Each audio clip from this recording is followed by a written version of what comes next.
Hello guys and welcome to triple IQ। और यहाँ से भाई हम लोग अपने लास्ट वाले सेशन को कंटिन्यू कर रहे हैं।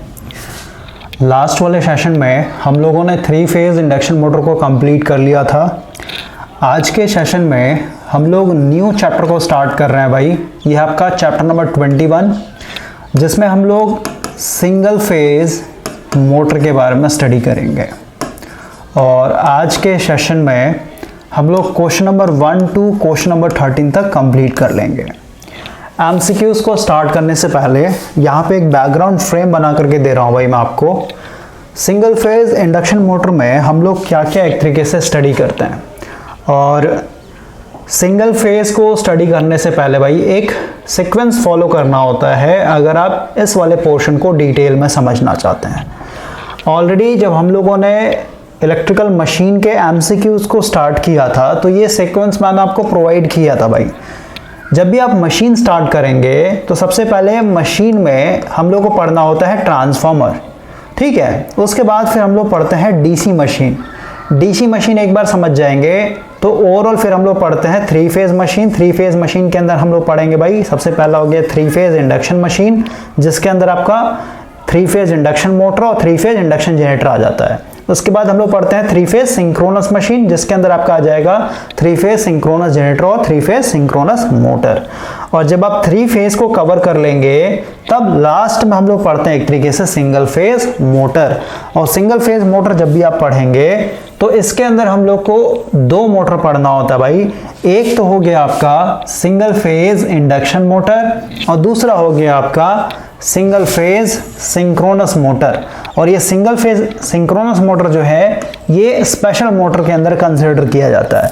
तो सबसे पहले समझिए कि सिंगल फेज मोटर में क्या क्या पढ़ते हैं हम लोग। सबसे पहला हो गया सिंगल फेज इंडक्शन मोटर, दूसरा हो गया आपका सिंगल फेज सिंक्रोनस मोटर। और सिंगल फेज सिंक्रोनस मोटर के अंदर हम लोग को पढ़ना होता है 2 मोटर। सबसे पहला है रिलक्टेंस मोटर और दूसरा आपका हिस्टैरिसीस मोटर। ये दोनों जो है आपका आता है किसके अंदर, सिंक्रोनस मोटर के अंदर। उसके बाद क्योंकि स्पेशल मोटर के अंदर ये टॉपिक एक तरीके से मेंशन किया है तो स्पेशल मोटर में फिर आपका फर्दर पढ़ना होता है सर्वो मोटर हो गया, स्टेपर मोटर हो गया, है ना। सर्वो मोटर में भी आप पढ़ेंगे DC servo motor, AC servo motor, stepper motor में भी हाइब्रिड हो गया, सिंपल हो गया, ठीक है। तो ये सब हम लोग को पढ़ना होता है भाई। तो हम लोग का जो सिंगल फेज मोटर है भाई, सिंगल फेज मोटर का अगर आप बैकबोन कहें तो ये जो बैकबोन है ये है आपका सिंगल फेज इंडक्शन मोटर।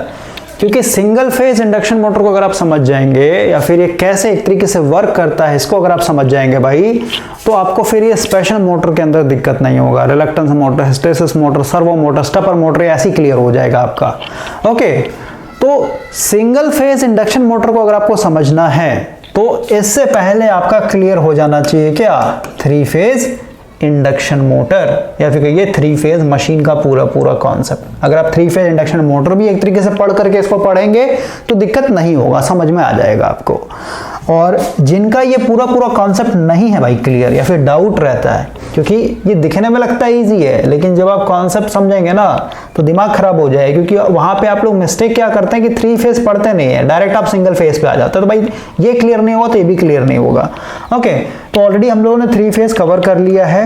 तो अगर जिनको ये सिंगल फेज में दिक्कत होता है वो भाई 250 रुपीज अपने ऊपर इन्वेस्ट करके ये पूरा का पूरा कंटेंट एक तरीके से कंज्यूम कर सकते हैं।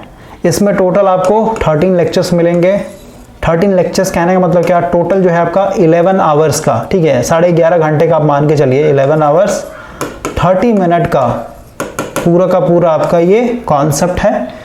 और इसके अंदर पूरा आपका single phase induction motor, single phase आपका सिंक्रोनस मोटर जिसमें रिलक्टेंस हिस्टैरिसीस सब कवर हो जाएगा। अब हम लोग यहाँ पे आते हैं थोड़ा सा, सिंगल फेज इंडक्शन मोटर को बैकबोन क्यों बोलते हैं भाई हम लोग, ये इतना इंपॉर्टेंट क्यों हो जाता है। तो जब आप सिंगल फेज इंडक्शन मोटर को पढ़ेंगे किसी भी बुक के थ्रू तो आपको सबसे पहला लाइन दिया रहेगा कि ये एक सेल्फ स्टार्ट मोटर नहीं है।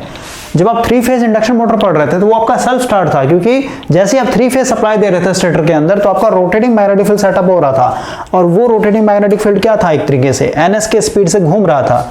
तो उस रोटर के कंडक्टर को वो भाई घूमता हुआ मैग्नेटिक फील्ड पसंद नहीं था, क्योंकि वो उसके कंडक्टर के अंदर से बार बार क्या हो रहा है, चेंज हो रहा है, ठीक है। रोटर को लग रहा है मेरे अंदर से फ्लक्स चेंज हो रहा है, तो उसको अपोज करने के लिए क्या कर रहा था, खुद घूमना स्टार्ट कर दे रहा था एक तरीके, ताकि उसके फ्लक्स के चेंज को क्या कर सके, अपोज कर सके, फिर कम कर सके। तो भाई सिंगल फेज इंडक्शन मोटर में जब आप पढ़ रहे हैं कि ये सेल्फ स्टार्ट नहीं है, तो इसको सेल्फ स्टार्ट बनाने के लिए हम लोग पहले नहीं पढ़ते हैं, हम लोग सबसे पहले पढ़ेंगे इसको कि ये एक बार अगर स्टार्ट हो गया, एक बार अगर ये स्टार्ट हो गया भाई, तो कैसे एक तरीके से ये मेन वाइंडिंग पे घूमते रह जाता है। मेन वाइंडिंग कहने का मतलब क्या, एक ही वाइंडिंग पे कैसे घूमते रह जाता है, समझ में आया। जैसे हम लोग को पता है ये सेल्फ स्टार्ट नहीं है, ठीक है। तो भाई इसको स्टार्ट करने के लिए क्या कर रहे हैं, एक एक्स्ट्रा वाइंडिंग डालते हैं जिसको स्टार्टिंग वाइंडिंग, ऑक्सिलरी वाइंडिंग बोल रहे हैं। और जब एक बार ये घूमना स्टार्ट कर दिया और एक बार रेटेड स्पीड पे आ गया, तो उसके बाद स्टार्टिंग वाइंडिंग को क्या कर रहे हैं, हटा दे रहे हैं, डिस्कनेक्ट कर दे रहे हैं हम लोग। तो उसके बाद सिर्फ और सिर्फ बचा क्या, आपका मेन वाइंडिंग ही तो बचा। तो भाई मेन वाइंडिंग पे ये मोटर कैसे एक तरीके से घूमते रह जाता है, फिर कैसे ये काम करते रह जाता है, यही हम लोग को पहले समझना होता है इसमें। तो मेन वाइंडिंग पे कैसे काम कर रहा है, इस चीज को समझने के लिए आपको पढ़ना होगा टू रिवॉल्विंग, या फिर इसी को बोलते हैं double revolving field theory. Field का मतलब क्या होता है, जैसे आपने देखा 3 फेज के अंदर कि अगर हम लोग स्टेटर के अंदर 3 फेज सप्लाई दे रहे थे, तो यहां पे मेरा क्या हो रहा था, एक रोटेटिंग मैग्नेटिक फील्ड सेटअप हो रहा था। इस फील्ड की बात हो रही है यहाँ पे।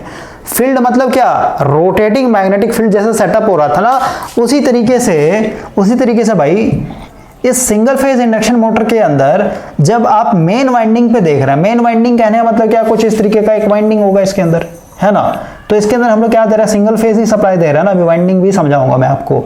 तो भाई जब आप एक सिंगल वाइंडिंग के अंदर एक सिंगल फेज सप्लाई देते हैं, तो यहाँ पे जो मैग्नेटिक फील्ड सेटअप होता है ये पल्सेटिंग नेचर का होगा। मींस पहले इधर नॉर्थ साउथ बन गया, और कुछ समय के बाद क्या होगा, जैसे ही मेरा साइकिल चेंज होगा, मान लेते हैं आपका टाइम है और ये मेरा करंट है, तो अभी पॉजिटिव हाफ साइकिल में इस तरीके नॉर्थ साउथ बना, तो जैसे करंट नेगेटिव जाए तो इधर मेरा क्या हो जाएगा, इधर साउथ बन जाएगा, इधर नॉर्थ बन जाएगा। और इसका मैग्नीट्यूड भी वेरी करेगा, समझ रहे बात को मैं क्या बोल रहा हूँ, क्योंकि करंट वेरी कर रहा है। तो मान लेते हैं पहले आपका मैग्नेटिक फील्ड कुछ इस तरीके का था, ठीक है, फिर धीरे धीरे जैसे करंट बढ़ेगा वैसे क्या होगा, ये और स्ट्रांग होगा, फिर और स्ट्रांग होगा, और फिर ये धीरे धीरे वीक होगा, फिर धीरे धीरे गिरेगा, फिर धीरे, क्योंकि यहाँ से करंट कम हो रहा है ना, डाउन हो रहा है, तो इसका स्ट्रेंथ भी एक तरीके से क्या होगा, धीरे धीरे गिरने लगेगा ऐसे, फिर और गिरेगा, फिर और गिरेगा, फिर ये जीरो हो जाएगा। फिर देख रहे हैं नेगेटिव हाफ साइकिल जा रहा है करंट का, मतलब क्या, अब ये मान लेते हैं नॉर्थ था, इधर साउथ था, अब क्या होगा, अब इधर से धीरे धीरे ऐसे बनेगा, फ्लिप हो जाता है, यानी अब ये जहाँ नॉर्थ था वहाँ साउथ बनेगा, जहाँ नॉर्थ साउथ था वहाँ नॉर्थ बनेगा, इस तरीके से फ्लिप करता है ये। तो अब देख रहे हैं भाई कि मेन वाइंडिंग पे जब ये रन कर रहा है, तो इसके अंदर जो फील्ड बन रहा है ये पल्सेटिंग नेचर का बन रहा है, ठीक है, कभी नॉर्थ कभी साउथ, और उसका भी मैग्नीट्यूड का कभी ज्यादा हो रहा है, स्ट्रांग हो रहा है नॉर्थ, कभी वीक हो रहा है। तो इसको हम लोग बोलते हैं पल्सेटिंग मैग्नेटिक फील्ड, या फिर इसको बोलते हैं स्टैंडिंग मैग्नेटिक फील्ड, क्योंकि एक ही स्पेस पे, यानी एक ही पोजीशन पे क्या हो रहा है, ऐसे ऐसे, ठीक है, देख रहा है ऐसे ऐसे, कभी कम कभी ज्यादा, कभी कम कभी ज्यादा, ऐसे हो रहा है, ठीक है भाई। तो जब आप इस पल्सेटिंग मैग्नेटिक फील्ड को, स्टैंडिंग मैग्नेटिक फील्ड को जब ओपन करके देखेंगे, तो आपको पता चलेगा कि दो मैग्नेटिक फील्ड से मिलकर के बना हुआ है। एक होता है भाई बैकवर्ड रोटेटिंग मैग्नेटिक फील्ड, और दूसरा होता है आपका फॉरवर्ड रोटेटिंग मैग्नेटिक फील्ड, ठीक है, यानी एक मैग्नेटिक फील्ड क्लॉकवाइज डायरेक्शन में घूमता है, तो दूसरा आपका एंटी क्लॉकवाइज डायरेक्शन में घूमता है। तो दो मैग्नेटिक फील्ड को या फिर दो मैग्नेटिक वेव को, एक फॉरवर्ड यानी एक आगे की तरफ भाग रहा है और पीछे की तरफ भाग रहा है, तो दोनों को अगर आप जोड़ेंगे तो उससे हम लोग को मिलता है एक स्टैंडिंग वेव, या फिर कहिए स्टैंडिंग मैग्नेटिक फील्ड। तो ये डबल रिवॉल्विंग फील्ड थ्योरी आपको यही बताता है भाई कि जो पल्सेटिंग मैग्नेटिक फील्ड है ये दो मैग्नेटिक फील्ड से मिलकर के बना हुआ है, यानी दो रोटेटिंग मैग्नेटिक फील्ड से मिलकर के बना हुआ है। एक फॉरवर्ड की तरफ भाग रहा है, यानी एक क्लॉकवाइज कह सकते हैं, तो दूसरा आपका एंटी क्लॉकवाइज से एक तरीके से भाग रहा है। ओके, तो यहाँ पे क्या क्या एक तरीके से हम लोग को पढ़ना होता है, समझिए। हम लोग सबसे पहले सिंगल फेज मोटर को सिर्फ और सिर्फ मेन वाइंडिंग पे रख करके स्टडी करते हैं। स्टार्टिंग हम लोग ये एज्यूम कर चल रहा है कि ये स्टार्ट हो चुका है और ये घूम रहा है एक तरीके से, ठीक है। पहले हम लोग मेन वाइंडिंग पे कैसे काम करता है इस चीज को समझते हैं। तो इसमें आपका पहले double revolving field theory clear होता है और इसमें आपको पता चल रहा है कि एक क्लॉकवाइज डायरेक्शन में मैग्नेटिक फील्ड घूम रहा है तो दूसरा एंटी क्लॉकवाइज डायरेक्शन में घूम रहा है। तो इसी बेसिस पे हम लोग इसको कहते हैं कि जो मेरा सिंगल फेज मोटर है इसके अंदर क्या है, दो 3 फेज इंडक्शन मोटर एक तरीके से मर्ज्ड है। ठीक है, दो इंडक्शन मोटर क्या एक तरीके से अंदर में घुसा हुआ है, समझे, फिर जुड़ा हुआ है। ओके क्योंकि इसमें दो मैग्नेटिक फील्ड है ना, एक क्लॉकवाइज डायरेक्शन में घूम रहा है मैग्नेटिक फील्ड ns के स्पीड पे और दूसरा एंटी क्लॉकवाइज डायरेक्शन में घूम रहा है। उसके बाद जब आप ये समझ में आ जाएगा डबल रिवॉल्विंग फील्ड थ्योरी से ये क्लियर हो जाएगा सिंगल फेज इंडक्शन मोटर में दो 3 फेज इंडक्शन मोटर एक तरीके से घुसे हुए रहते हैं। तो इसी कॉन्सेप्ट को यूज करके हम लोग बनाते हैं इसका क्या, इक्विवेलेंट सर्किट डायग्राम। और इक्विवेलेंट सर्किट डायग्राम जब आप बनाएंगे भाई तो सीधी सी बात है, जैसे हम लोगों ने ट्रांसफार्मर का इक्विवेलेंट सर्किट डायग्राम कैसे बनाया था, ये रेजिस्टेंस हो गया है ना, R1 हो गया, ये आपका JX1 हो गया, फिर कोर को हम लोगों ने इस तरीके से रिप्रेजेंट किया था, फिर सेकेंडरी साइड को भी हम लोगों ने इस तरीके से रेफर किया था, याद होगा आपको। तो भाई मेरे ये रेजिस्टेंस हो गया, रिएक्टेंस हो गया, इधर रोटर का इधर रेजिस्टेंस रिएक्टेंस, फिर आपका कोर का रेजिस्टेंस रिएक्टेंस। तो भाई ये जो पैरामीटर है सब इसको भी तो कैलकुलेट करना आना चाहिए। अगर यहाँ पे कोर को दिखा रहे हैं, कोर लॉस को आरसी से दिखा रहे तो आरसी का कुछ वैल्यू होगा 2 ओम 3 ओम 4 ओम, उसको कैसे फाइंड आउट करेंगे। तो इक्विवेलेंट सर्किट डायग्राम डिजाइन करने के बाद फिर हम लोग इसके पैरामीटर को फाइंड आउट करने के लिए इस पर टेस्ट करते हैं भाई। ठीक है, पैरामीटर का होता है क्या, जैसे यहाँ पे रेजिस्टेंस आएगा, रिएक्टेंस आएगा, कोर का एक तरीके से है ना। तो उसके लिए हम लोग दो टेस्ट करते हैं, एक ब्लॉक रोटर टेस्ट और एक होता है आपका नो लोड टेस्ट। इससे हम लोग को पूरा इक्विवेलेंट सर्किट डायग्राम में जो पैरामीटर है रेजिस्टेंस और इंडक्टर वो पूरा वैल्यू मिल जाता है। उसके बाद हम लोग इसमें बात करेंगे और भी बहुत सारा इसमें पैरामीटर होता है भाई। ठीक है, टॉर्क एंगल ये सब सारा का सारा चीज बताया गया है। उसके बाद जैसे अभी ये जो MCQs है ना, क्वेश्चन नंबर 1 to 13, ये पहले तो आपका भाई पूरा का पूरा डिफरेंशिएशन पे बेस्ड किया गया है। 3 फेज इंडक्शन मोटर और सिंगल फेज इंडक्शन मोटर में क्या क्या डिफरेंस होता है, वहीं से एक तरीके कॉन्सेप्ट एक तरीके उठाया हुआ है। तो जब आप अपने ऊपर इन्वेस्ट करेंगे भाई 250 रुपीज, तो इसी के अंदर मैंने आपको सिंगल फेज सप्लाई सिस्टम भी पढ़ाया हुआ है। तो सिंगल फेज सप्लाई सिस्टम जब आप पढ़ेंगे तो आपको समझ में आएगा कि जो पावर हम लोग को मिलता है सिंगल फेज सिस्टम के अंदर वो भाई एक तरीके से यूनिफॉर्म नहीं है, वो कांस्टेंट नहीं है, वो कैसा है, वेरिएबल। कुछ इस तरीके का आपको पावर देखने को मिलेगा। आरएल सर्किट की बात करें तो यानी पावर कभी ज्यादा है, कभी कम है, कभी ज्यादा है, कभी कम है। ठीक है, तो सिंगल फेज में पावर यूनिफॉर्म नहीं होता है। तो पावर यूनिफॉर्म नहीं तो टॉर्क भी जो होता है आपका सिंगल फेज इंडक्शन मोटर का वो यूनिफॉर्म नहीं होता है। देख रहे हैं, टॉर्क कभी ज्यादा मिलेगा, कभी कम, कभी ज्यादा, कभी कम, इस तरीके से आपको टॉर्क देखने को मिलता है। लेकिन मोटर एक तरीके से अच्छा खासा स्पीड पे घूम रहा है तो सीधी सी बात सोर्स अपना क्या है, इनर्शिया, फिर कहीं मोमेंटम है। तो आपको नेकेड आई से ये पता नहीं चलेगा कि शाफ्ट पे एक बार टॉर्क ज्यादा लग रहा है, कभी कम लग रहा है, कभी ज्यादा कभी कम, है ना, स्पीड ज्यादा भाई। तो सीधी से मोमेंटम गेन करने के बाद मोमेंटम को चेंज करना काफी मुश्किल होता है ना। ठीक है, लेकिन क्योंकि पावर एक तरीके से पल्सेटिंग मिल रहा है तो टॉर्क भी पल्सेटिंग होता है, उसके चलते आपका जो शाफ्ट होगा वो वाइब्रेट करता है माइक्रोस्कोपिक लेवल पे, यानी ये नॉइजी होता है एक तरीके से, काफी ज्यादा इसमें वाइब्रेशन और नॉइज देखने को मिलता है। वही 3 फेज की बात करें, 3 फेज में पावर आपका यूनिफॉर्म होता है, उसके साथ टॉर्क भी यूनिफॉर्म होता है, तो वो स्मूथ ऑपरेशन होता है, अच्छे तरीके से चलेगा वो। ओके, बेयरिंग ये सब खराब होने का ज्यादा चांसेस नहीं होता 3 फेज में, क्योंकि उसमें वाइब्रेशन कम है, नॉइज कम है। ओके, बिकॉज ऑफ पावर जो है आपका यूनिफॉर्म देखने को मिलता है।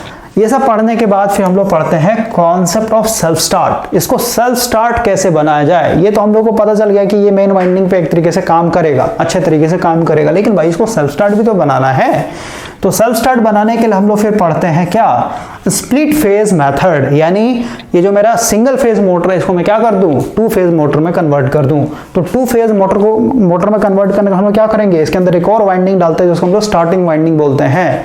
ठीक है भाई, और 2 फेज मोटर में हम लोग का एक और कंडीशन होता है। 2 फेज मोटर हम लोग बना क्यों रहे हैं, 2 फेज मोटर बनाने का मेन कॉन्सेप्ट होता है कि हम लोग यहाँ पे एक रोटेटिंग मैग्नेटिक फील्ड सेटअप कर सकें। जैसे 3 फेज सिस्टम के अंदर 3 फेज सप्लाई जैसे ही दे रहे थे और वाइंडिंग के अंदर 120 डिग्री का फेज शिफ्ट और जो सप्लाई था उसके अंदर भी 120 डिग्री का फेज शिफ्ट, ये टर्म एंड कंडीशन होता तब जाकर रोटेटिंग मैग्नेटिक फील्ड सेटअप हो रहा था। उसी तरीके से 2 फेज के अंदर अगर आपको रोटेटिंग मैग्नेटिक फील्ड सेटअप करना भाई, तो इसके लिए आपको क्या है कि जो दोनों वाइंडिंग रख रहा है, ये मान लेते हैं मेन वाइंडिंग है और ये मान लेते हैं ऑक्सिलरी वाइंडिंग है, तो इनका भाई इनके बीच में 90 डिग्री का एक्सेस होना चाहिए, समझ में आया, 90 डिग्री का फेज शिफ्ट होना चाहिए जो सप्लाई दे रहे हैं उसके अंदर, और इनका जो फिजिकल एंगल होना चाहिए वो भी एक तरीके 90 डिग्री के अंदर होना चाहिए, तब जाके आपका रोटेटिंग मैग्नेटिक फील्ड सेटअप होता है। तो जो आप ये 13 लेक्चर्स पढ़ेंगे, अपने ऊपर इन्वेस्ट करेंगे, तो उसमें आपका ये भी बताएगा कि कैसे 2 फेज सिस्टम के अंदर आपका रोटेटिंग मैग्नेटिक फील्ड सेटअप होता है। तो सब कॉन्सेप्ट है भाई, एमसीक्यूज में आपको नहीं बता पाऊंगा ये सब। ओके, तो एक बार रोटेटिंग मैग्नेटिक फील्ड सेटअप हो गया तो ओवरऑल आपका भाई स्टार्टिंग में ही तो चाहिए मेरे को रोटेटिंग मैग्नेटिक फील्ड। एक बार रोटेटिंग मैग्नेटिक फील्ड सेटअप हो गया तो भाई रोटर के कंडक्टर के रिस्पेक्ट में वो फ्लक्स चेंज होगा, तो रोटर को पसंद नहीं आएगा, तो रोटर उस फ्लक्स को अपोज करने के लिए खुद से क्या करना लगेगा, दौड़ना स्टार्ट कर देगा, यानी रन करना स्टार्ट कर देता है। तो इस तरीके से हम लोग क्या करते हैं, स्टार्ट करते हैं। और मैंने आपको बताया कि ये जो सप्लाई आ रहा है, सप्लाई के अंदर भी 90 डिग्री का फेज शिफ्ट होना चाहिए, है ना। तो इस चीज को अचीव करने के लिए हम लोग क्या कर रहे हैं, जैसे अगर मैं इक्विवेलेंट सर्किट डायग्राम दिखाऊं, मान लेते हैं मेरा मेन वाइंडिंग है, ठीक है, मेन वाइंडिंग है मेरा, तो इस वाइंडिंग के चलते एक रेजिस्टेंस देखने को मिलेगा, ये मान लेता आरएम दिखा देता हूं, और एक रिएक्टेंस देखने को मिलेगा, ये मान लेते भाई एक्सएम दिखा देता हूं, ठीक है। और हम लोग यहाँ पे जो स्टार्टिंग वाइंडिंग या फिर जो ऑक्सिलरी वाइंडिंग है, इसको हम लोग हमेशा पैरेलल में लगाते हैं भाई। पैरेलल में क्यों लगाते हैं, इसके पीछे भी रीजन होता है, सब चीज के पीछे रीजन है। ये मान लेते हैं मेरा इधर मेन वाइंडिंग हो गया, ये मेरा मान लेते हैं ऑक्सिलरी वाइंडिंग है, ठीक है, या फिर स्टार्टिंग वाइंडिंग इसी को बोल सकते हैं, स्टार्टिंग वाइंडिंग है मेरा। और यहाँ पे एक सेंट्रीफ्यूगल स्विच लगाता हूँ, एक प्रैक्टिकल लाइफ में कैसे सेंट्रीफ्यूगल स्विच काम करता है उसके लिए मैं आपको वीडियो दूंगा, देखिए भाई। और यहाँ पे हम लोग का रोटर लगा हुआ रहता है, ठीक है, ये मेरा रोटर हो गया, और इधर से मान लेते हैं मेरा सप्लाई जा रहा है। तो हम लोग यहाँ पे क्या करते हैं, यहाँ से जो सप्लाई आ रहा है भाई, मेन करंट आ रहा है, ये जो मेरा मेन वाइंडिंग है, इसमें मैं क्या करता हूँ, इंडक्टिव रिएक्टेंस को ज़्यादा रखता हूँ, मीन्स एक्सएम जो है मेरा मच ग्रेटर देन है एज कंपेयर टू ये जो ऑक्सिलरी वाइंडिंग के अंदर जो रेजिस्टेंस आपने लगाया है इसके मुकाबले, ठीक है, यानी मेन वाइंडिंग में मेरा इंडक्टिव रिएक्टेंस ज़्यादा है, और ऑक्सिलरी वाइंडिंग फिर स्टार्टिंग वाइंडिंग में हम लोग रेजिस्टेंस को एक तरीके से क्या कर रहे हैं, बहुत ज़्यादा रख रहे हैं। तो देखिए होगा क्या कि इधर से जो करंट आ रहा है, जैसे आपने सिंगल फेज सप्लाई यहाँ से जोड़ा, तो इधर से जो करंट आएगा दो पार्ट में टूटेगा, एक तो इधर आएगा करंट, इसको मान लेते हैं आईएम है भाई, और एक इधर जाएगा मान लेते हैं मेरा स्टार्टिंग, और स्टार्टिंग में सेंट्रीफ्यूगल स्विच क्लोज होता है। तो अगर मैं इसका फेजर डायग्राम दिखाऊं तो क्योंकि पैरेलल सर्किट है तो वोल्टेज क्या होगा, इस ब्रांच में और इस ब्रांच में दोनों में सेम होगा, तो वोल्टेज को मैं रेफरेंस ले रहा हूँ, मान लेते हैं वी एंगल 0। अब मेरे को बताइए ये जो करंट है आईएम, ये आईएम क्योंकि भाई ये वाला जो ब्रांच है आपका मेन वाइंडिंग का, ये ज्यादा एक तरीके से इंडक्टिव नेचर का है, इसका मतलब क्या हुआ, ये वाला करंट जो आईएम ये मेन वोल्टेज से ज्यादा लैग करेगा, ये मान लेते हैं आईएम है, ये एक तरीके से थीटा एंगल लैग कर रहा है। लेकिन ये जो स्टार्टिंग करंट के स्टार्टिंग वाइंडिंग अंदर जो करंट आएगा भाई, क्योंकि रेजिस्टिव ब्रांच है, तो रेजिस्टिव ब्रांच क्या होता है आपका, वोल्टेज के फेज में रहता है अप्रोक्सीमेटली। तो ओवरऑल इसको मैं कह रहा हूँ कि वोल्टेज से लगभग फेज में है, ये मेरा स्टार्टिंग करंट हो गया। तो ओवरऑल ये स्टार्टिंग करंट है, ये मेरा मेन वाइंडिंग का करंट है, तो ओवरऑल इनके बीच में एंगल क्या है, थीटा है, ठीक है। थीटा कितने के बीच में लाई करता है, 30 to 35 या फिर 35 डिग्री के बीच में आपका लाई करता है भाई, इतना का फेज शिफ्ट चलता है एक तरीके से, ठीक है। और ये फेज शिफ्ट इनफ होता है क्योंकि इसके चलते एक मैग्नेटिक फील्ड बनेगा, इसके चलते मैग्नेटिक फील्ड बनेगा, ठीक है। पहले ये मान लेते ये बन रहा है, फिर ये बन रहा है ना, ऐसे तो पहले ये बनेगा क्योंकि लैग कर रहा है, ये बनेगा पहले मैग्नेटिक फील्ड, फिर कुछ समय के बाद ये आएगा एक तरीके से।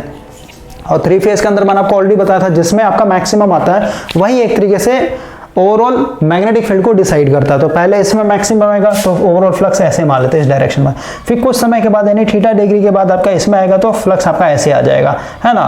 तो इस तरीके से आपका एक रोटेटिंग मैग्नेटिक फील्ड सेटअप हो जाता है, और एक बार रोटेटिंग मैग्नेटिक फील्ड सेटअप हो गया तो आपका ऑटोमेटिक क्या हो जाएगा, रोटर एक तरीके से घूमना स्टार्ट कर देगा भाई। तो क्योंकि हम लोगों ने यहाँ पे सिंगल फेज को 2 फेज में एक तरीके से कन्वर्ट कर दिया भाई, इसलिए हम लोग क्या बोल रहे हैं, ये मेरा स्प्लिट फेज मेथड यूज किया जाता है। और यहाँ पे हम लोग देख रहे हैं रोटेटिंग मैग्नेटिक फील्ड सेटअप करने के लिए कि दोनों करंट के अंदर, दोनों वाइंडिंग के अंदर जो करंट आ रहा है, दोनों करंट के अंदर क्या होना चाहिए, फेज शिफ्ट होना चाहिए भाई। कितना होना चाहिए, मैक्सिमम कितना होना चाहिए, 90 डिग्री। क्योंकि हम लोग अगर टॉर्क की बात करें तो जो टॉर्क होता है ये हम लोग को पता है स्टेटर का भाई, टॉर्क 2 तरीका पढ़ाता है, एक होता है इंट्रैक्शन टॉर्क और एक होता है रिलक्टेंस टॉर्क। तो इंट्रैक्शन टॉर्क मैंने आपको बताया था कि दोनों मैग्नेटिक फील्ड, स्टेटर में जो मैग्नेटिक फील्ड बना वो, रोटर का जो मैग्नेटिक फील्ड है वो, दोनों एक दूसरे से क्या करता है, इंटरेक्ट करता है। ये स्टेटर का मैग्नेटिक फील्ड हो गया, मान लो रोटर का मैग्नेटिक फील्ड हो गया, और इनके बीच में जो एंगल होता है वो काफी इंपॉर्टेंट होता है, ठीक है। ये होता है साइन डेल्टा, समझ में आया। तो ओवरऑल भाई ये जो थीटा है ना, इस थीटा को हम लोग डेल बोलते हैं, ठीक है, क्योंकि स्टेटर का मैग्नेटिक फील्ड इसके चलते बनेगा और रोटर का मैग्नेटिक फील्ड बनेगा, इसके बीच में एंगल जो, ठीक है, और ये साइन में तो सीधी सी बात है डेल्टा का एंगल 90 होगा, तो ओवरऑल को मैक्सिमम टॉर्क यहाँ पे देखने को मिलेगा। तो ओवरऑल मैं आपको यहाँ पे हिंट दे रहा हूँ, बाकी ये कॉन्सेप्ट है। तो जब आप सेल्फ स्टार्ट इसको बनाने का कॉन्सेप्ट पढ़ेंगे तो किस तरीके से इसको सेल्फ स्टार्ट बनाया जा रहा है उसी बेसिस पे इसका टाइप्स रहता है। सबसे पहला हो गया स्प्लिट फेज में, सबसे पहला रेजिस्टेंस, ठीक है, रेजिस्टेंस लगा करके, जैसे हम लोगों ने देखा ना स्टार्टिंग वाइंडिंग में रेजिस्टेंस लगाया था एक्स्ट्रा ताकि रेजिस्टिव ब्रांच बन जाए, तो रेजिस्टेंस स्टार्ट मोटर हो गया। दूसरा हो जाए कैपेसिटर लगा देंगे, ठीक है, तो कैपेसिटर यहाँ पे लगा देंगे, कैपेसिटर लगते हैं क्या हो जाएगा, यहाँ पे मेरा जैसे इस वाले ब्रांच में मेरा क्या है, करंट एक तरीके से लैग कर रहा है, ठीक है, ये ऐसे आ रहा है, लेकिन इसमें कैपेसिटेंस लगा दिया तो मान लेते हैं भाई कैपेसिटी यानी एक्सी का वैल्यू लार्ज है, एक्सी का वैल्यू लार्ज है, ओवरऑल मान लेते हैं कैपेसिटिव सर्किट है। कैपेसिटिव सर्किट में क्या होगा, ये करंट ऑफ फेज बना के क्या हो जाए, कुछ ना कुछ लीड कर जाएगा इस वोल्टेज से, ठीक है। तो ओवरऑल इनके बीच में जो एंगल है ये बढ़ गया ना, समझ गए बात को, एंगल बढ़ गया तो ओवरऑल क्या हो जाएगा मेरा, देख रहे हैं टॉर्क जो है डायरेक्टली साइन डेल्टा के ऊपर, डेल्टा बढ़ गया, लोड एंगल जिसको बोलते हैं, डेल्टा बढ़ गया तो ओवरऑल क्या हो जाएगा, टॉर्क मेरा बढ़ जाएगा। इसका मतलब क्या, कैपेसिटर स्टार्ट मोटर में क्या होता है, टॉर्क ज्यादा होता है as compare to resistance start वाले मेथड से। उसका फिर होता है capacitor start and run motor, यानी स्टार्टिंग टाइम में कैपेसिटर लगा रहेगा और रनिंग टाइम में आपका वो तो हमेशा परमानेंट लगा ही रहेगा, ठीक है भाई। उसका फिर हम लोग का जो फैन होता है परमानेंट कैपेसिटर स्टार्ट मोटर है, फिर रन मोटर, ओके। तो ये हो गया आपका, फिर इसी में शेडेड पोल मोटर आ जाएगा, यूनिवर्सल मोटर आ जाएगा। इतना आपको यहाँ पे सिंगल फेज मोटर में पढ़ना होता है। उसका फिर हम लोग जब आप सिंक्रोनस मोटर में आएंगे तो उसमें रिलक्टेंस मोटर हो गया, हिस्टेरेसिस मोटर हो गया, सर्वो मोटर हो गया, यही सब है भाई आपका पूरा का पूरा सिंगल फेज मोटर। अब हम लोग यहाँ से स्टार्ट कर रहे हैं अपने क्वेश्चन नंबर 1 को, और क्योंकि ये पूरा का पूरा क्वेश्चन 3 फेज और सिंगल फेज के अंदर डिफरेंस को एक तरीके से लेकर के डिजाइन किया गया है, तो सबसे पहले भाई मैं थोड़ा सा आपको बता दे रहा हूँ। हम लोगों ने ऑलरेडी देखा, इधर मान लेते हैं सिंगल फेज सप्लाई है, पहले सप्लाई सिस्टम पहले पढ़ना पड़ेगा आपको, इधर मान लेते हैं 3 फेज सप्लाई है, क्योंकि हम लोगों ने ऑलरेडी बेसिक इलेक्ट्रिकल में एमसीक्यूज करवा लिया है, पूरा कॉन्सेप्ट भी मैंने आपको बता दिया था, सिंगल फेज 3 फेज है ना, AC series circuit, AC parallel circuit, सब हम लोगों ने पढ़ लिया भाई। तो आपको पता होना चाहिए, जैसे मान लेते हैं मेरे पास एक ये इंडक्शन मोटर है, कोई भी लोड आ रहा है, लोड है भाई, इसमें मान लेते हैं मैंने एक सिंगल फेज सप्लाई दिया, ठीक है, तो यहाँ से करंट आएगा, ये मेरा इंस्टेंटेनियस करंट होगा, यहाँ से जो वोल्टेज आएगा ये भी मेरा इंस्टेंटेनियस वोल्टेज होगा, सही बात है। तो ओवरऑल यहाँ पे लोड के पास जो पावर आएगा, ये पावर क्या होगा, ये भी इंस्टेंटेनियस पावर होगा, ये क्या होगा आपका IT मान लेते हैं IM sine omega T plus मान लेते हैं कुछ थीटा एंगल से लैग कर रहा है, माइनस थीटा एंगल लैग करता इनटू, क्योंकि इंस्टेंटेनियस पावर है भाई, तो वोल्टेज इनटू करंट का ही तो प्रोडक्ट होता है, समझ गए। तो वोल्टेज मैंने करंट लिख दिया, वोल्टेज का क्या हो VM साइन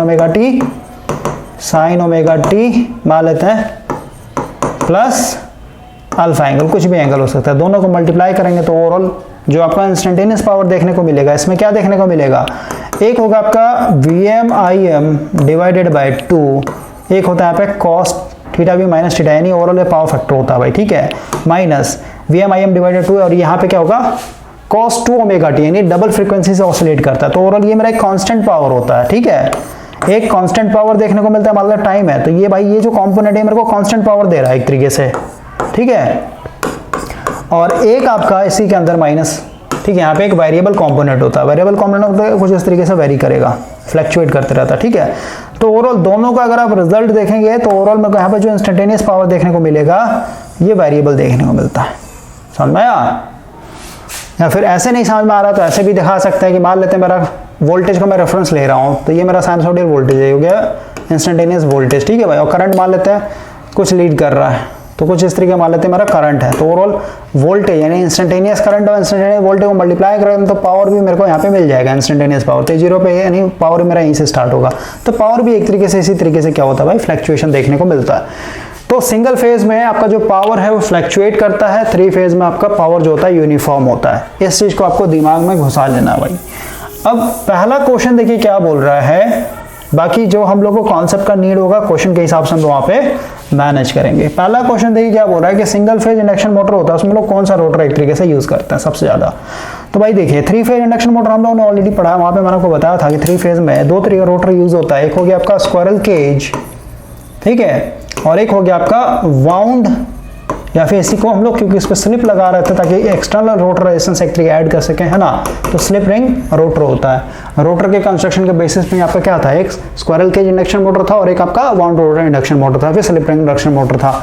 हम लोग को पता है स्क्वायरल केज क्या था, लो स्टार्टिंग टॉर्क था इसका, फिर इसका जो टॉर्क होता है लो होता है भाई, ठीक है। और इसके अंदर हम लोग फिर से क्या कर रहे थे, स्टार्टिंग टॉर्क को इंप्रूव करने के लिए रोटर के अंदर हम लोगों ने मॉडिफिकेशन किया था, डीप बार रोटर यूज किया था और डबल स्क्वायरल केज बनाया था एक तरीके से रोटर के अंदर।